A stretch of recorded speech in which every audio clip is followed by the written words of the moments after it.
नमस्कार मित्रांनो, आज आपण यमुनोत्रीवरून म्हणजे जानकी चट्टीवरून सकाळी निघालो 5:30ला. तेव्हापासून आपण कंटिन्युअस प्रवासामध्ये होतो, त्यामुळे आपल्याला आजचा व्हिडिओ करण्यासाठी वेळ भेटला नाही. आणि आता आपण गंगोत्रीच्या दिशेने जातोय आणि हर्षलच्या जवळ पोहोचलोय. इथे एक यात्री आपल्या पाठीमागे बसलेले आहेत आणि त्यांनी आपल्याला इथल्या लोकल बागेमधले ॲपल आपल्याला सगळे जे यात्री आहेत 7-8 जण, तर त्यांच्यासाठी हे ॲपल दिलेत. बघा हे किती मोठा ॲपल आहे आणि जे लोक एन्जॉय करतायत ते सांगतात की खूप ज्युसी आणि एकदम चांगले ॲपल आहे. लय भारी आहे. गाडीमध्ये बरेचसे प्रवासी आहेत. काही जण गुजरातवरून आहेत, काही जण वेस्ट बेंगॉल मधून आहेत किंवा बांगला बोलतायत, गुजराती बोलतायत. पण हा प्रवास खरंच अविस्मरणीय आहे. आणि आम्हाला जो हिमालय दिसतोय, हिमालयावर जो बर्फ साचलेला आहे, तो बर्फ जो दिसतोय त्याचा आनंद घेत आम्ही गंगोत्रीच्या दिशेने प्रस्थान केलेलो.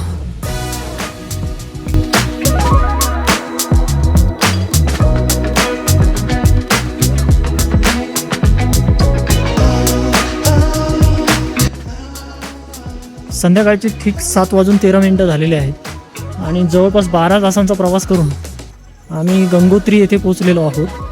तर हा प्रवास तसा 12 तासांचा प्रवास फार दमवणारा होता, पण इथे आल्यानंतर बघितलं तर इथे अजिबात गर्दी नाही आहे गंगोत्री धाम येथे. आणि गंगोत्रीच्या गल्लीमधून जी मेन रोड आहे, मंदिराकडे जाणारा मेन रोड आहे, जी बाजारपेठ आहे, त्या बाजारपेठेतून आम्ही आता मंदिराकडे चाललो. आणि उत्साह काही कमी झालेला नाही एवढा प्रवास असून सुद्धा. फार गर्दी नाही आहे श्रद्धाळूंची. आमचे एकच श्रद्धाळू इकडे बघतात का? हां, हे बघा, हे श्रद्धाळू जे आमच्यासोबत नेहमी असतात.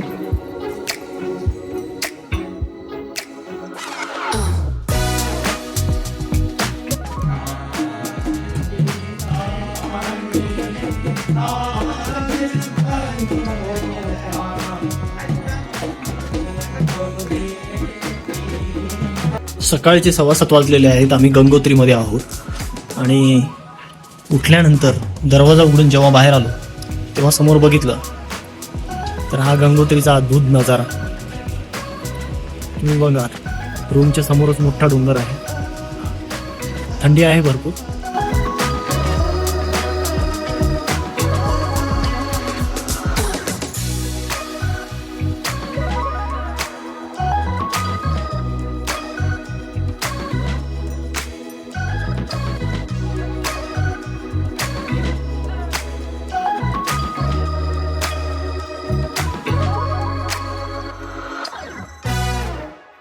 सकाळचं दर्शन घेण्यासाठी आपण आलेलो आहोत गंगोत्री धाम येथे. गंगा मातेचं इथे मंदिर आहे. मग तुम्ही बघाल फार सुंदर असं हिमालयाच्या कुशीत हे मंदिर आहे. तुम्ही चारी बाजूनी बघा तर चारी बाजूनी हिमालय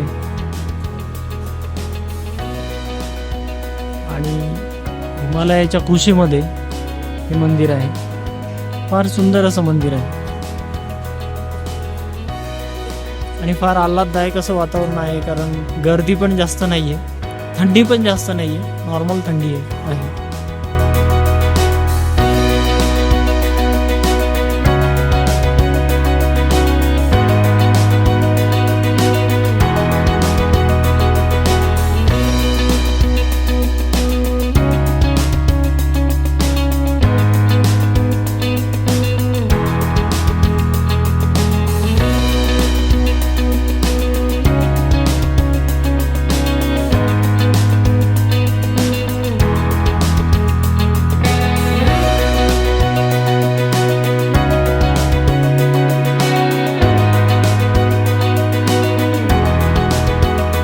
आपण आलेलो आहोत गंगोत्री येथील गर्तांग गली इथे भेट देण्यासाठी. फार सुंदर असं रम्य वातावरण आणि इथून आपल्याला 2 किलोमीटर ट्रेक करायचं आहे गर्तांग गलीसाठी. चला एक्सप्लोअर करूया. इथे जास्त व्हिडिओ घेण्याचा आम्ही प्रयत्न करणार नाही, कारण जो रूट आहे तो खूप छोटा आहे आणि खाली जर बघाल तर ही पूर्ण दरी आहे. जास्त लक्ष विचलित न होण्यासाठी आम्ही कमीत कमी व्हिडिओ घेण्याचा प्रयत्न करणार आहोत. धन्यवाद.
आता आपला प्रवास चालू आहे गरतांग गलीच्या दिशेने. हा रोड जर बघाल तर वर तो जसं मी सांगितलं होतं की आपण गरतांग गलीमध्ये चाललो. 2 किलोमीटरचा ट्रेक आहे आणि हा ट्रेक करताना आता तुम्ही जर बघितलं तर इथे खाली दरी आहे, खूप खोल दरी आहे आणि खालून भगीरथी नदी वाहते.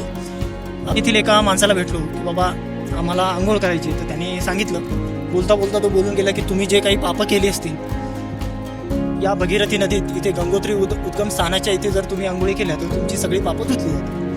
तर प्राथमिकदृष्ट्या मला थोडंसं म्हणजे हसायला आलं, तो विनोदी वाटला मला तो भाग. पण थोडा विचार केल्यानंतर मला असं जाणवलं की बाबा भारतीय संस्कृती ही तुम्हाला कधीही तुमच्या ज्या जुन्या गोष्टी आहेत, वाईट गोष्टी आहेत, त्या वाईट गोष्टीमध्ये अडकवून ठेवत नाही.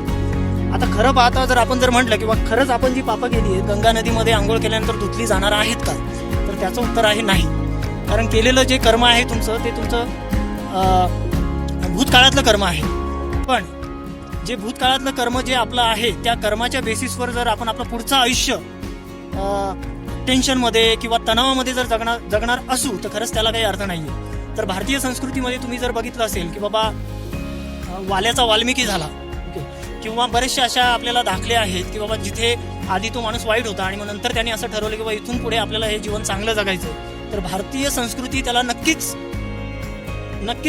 सपोर्ट करते, मला असं वाटतं.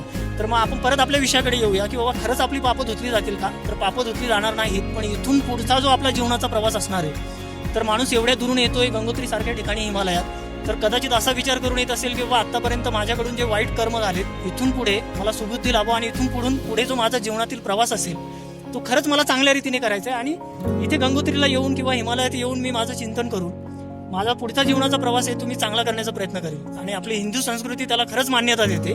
तर त्याचा अर्थ हा आहे की बाबा गंगेत अंघोळ केल्यानंतर तुमची सगळी पापं धुतली जातील असं म्हणतात आणि इथून पुढचा तुमचा जीवनाचा प्रवास आहे तुम्ही चांगल्या प्रकारे करू शकाल, असं हे माझं पर्सनल मत आहे किंवा वैयक्तिक मत आहे.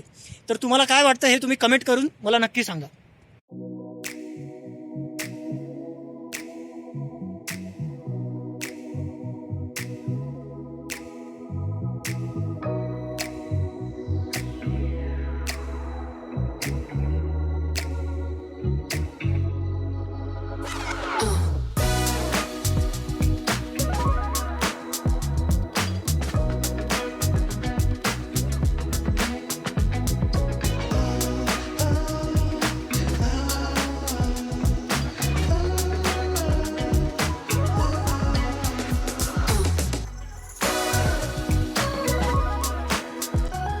तुम्ही जर बघाल तर हे पूर्ण जंगल देवदारच्या सूचीपर्णी वृक्षांनी व्यापलेलं आहे आणि जिकडे बघावं तिकडे ही सूचीपर्णी म्हणजे देवदार वृक्ष आपल्याला दिसतात. तर लहानपणी जेव्हा आम्ही शिकायचो तेव्हा हिमालयामध्ये सूचीपर्ण वृक्ष आढळतात. तर तुम्ही जर बघाल सूची म्हणजे सुई आणि पर्णी म्हणजे पानं, तर सुईसारखी पानं असलेले वृक्ष म्हणजे सूचीपर्णी.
हे आम्ही चाललोय गरतांग गलीच्या दिशेने.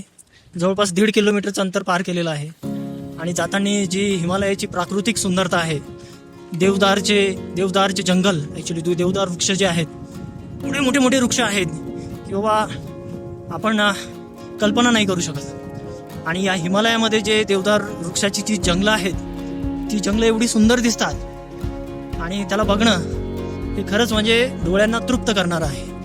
ची गोष्ट सांगायची म्हणजे आपण हिमालयाची चित्र, व्हिडिओ बऱ्याच माध्यमांतर्फे बघत असतो, जसं की यूट्यूब झालं, गुगलवर झालं आपण हे व्हिडिओज बघत असतो, ते आपल्याला फार सुंदर वाटत असतात. पण हिमालयाचं खरं सौंदर्य जर तुम्हाला बघायचं असेल तर उघड्या डोळ्यांनी तुम्हाला ते बघावं लागेल. कोणताही HD कॅमेरा, कोणताही 4K कॅमेरा आणि कोणताही सिनेमॅटिक व्ह्यू याला जे उघड्या डोळ्यांनी जे दृश्य दिसतं ते नक्कीच पछाडेल. आणि हे बघण्यासाठी तुम्हाला एकदा तरी हिमालयात यावंच लागेल, असं माझं वैयक्तिक मत आहे. तर मित्रांनो, मी तुम्हाला असं सजेस्ट करेल की बाबा व्हिडिओ तर आपण बघतो, यूट्यूबचे व्हिडिओ बघतो, फोटोज बघतो, पण त्या फोटोमधून जे दिसतं ना आणि जे आपण उघड्या डोळ्यांनी बघतो त्याचं वर्णनच आपण करू शकत नाही. एवढा सुंदर आहे हिमालयाचा प्रदेश. आणि हे देवदाराची जी वनं आहेत, मोठी मोठी जंगलं आहेत, ती बघताना एवढी सुंदर वाटतात की जसं काही म्हणजे आपण एक म्हणजे ते वर्णनच करू शकत नाही ॲक्च्युली, एवढं सुंदर आहे.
गर्तांगली व्हिजिट करून आता आपण परत चाललोय.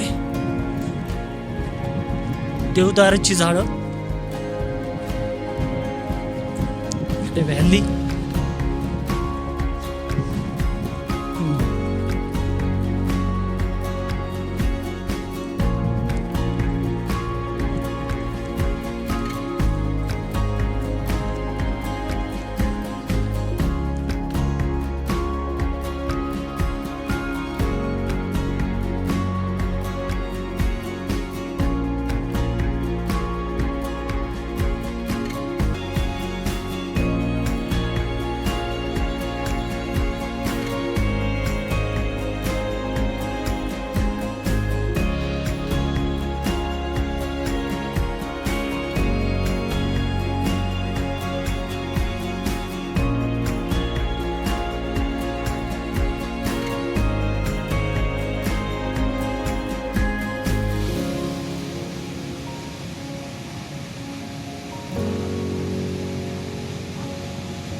तर आता आपण बघतोय गंगोत्री येथील भगीरथी नदीचं विशाल पात्र.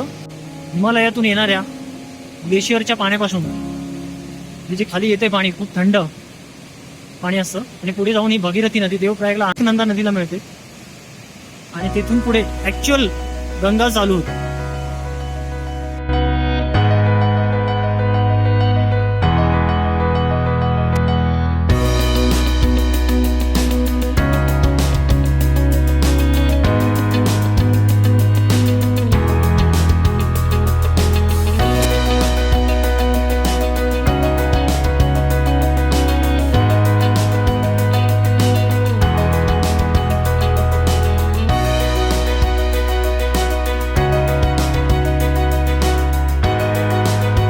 नमस्कार मित्रांनो, आपण आता आहोत भैरव घाटीमध्ये.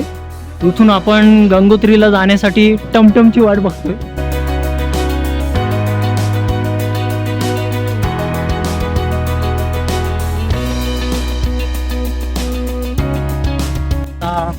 गंगोत्रीवरून परतीचा प्रवास सुरू झालेला आहे. म्हणजे आम्ही यावर्षी यमुनोत्री आणि गंगोत्री हे दोन तीर्थक्षेत्र जे आहेत, धाम, ते पूर्ण करण्याचा मानस होता आणि ते पूर्ण झालेले आहे. आता आम्ही गंगोत्रीवरून निघालेलो आहोत. गंगोत्रीवरून आम्ही जाणार उत्तर काशी आणि उत्तर काशीवरून पुढे हरिद्वार. तर हा प्रवास जवळपास 12 ते 15 तासांचा असणार आहे. डिपेंड करते की बाबा बस कसा मिळत आहे आणि रस्ते कसे आहेत त्याच्यावर डिपेंड आहे. आज रात्री मला असं वाटतं 9-10 वाजेपर्यंत आम्ही हरिद्वारला पोहोचू. तिथून पुढे उद्या रात्री 12 वाजता 3 तारखेला आमच्या रिटर्न जर्नीच्या डेटचा.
तर सांगितल्याप्रमाणे आपण कालच म्हणजे 2 ऑक्टोबरला हरिद्वारला पोहोचलो होतो.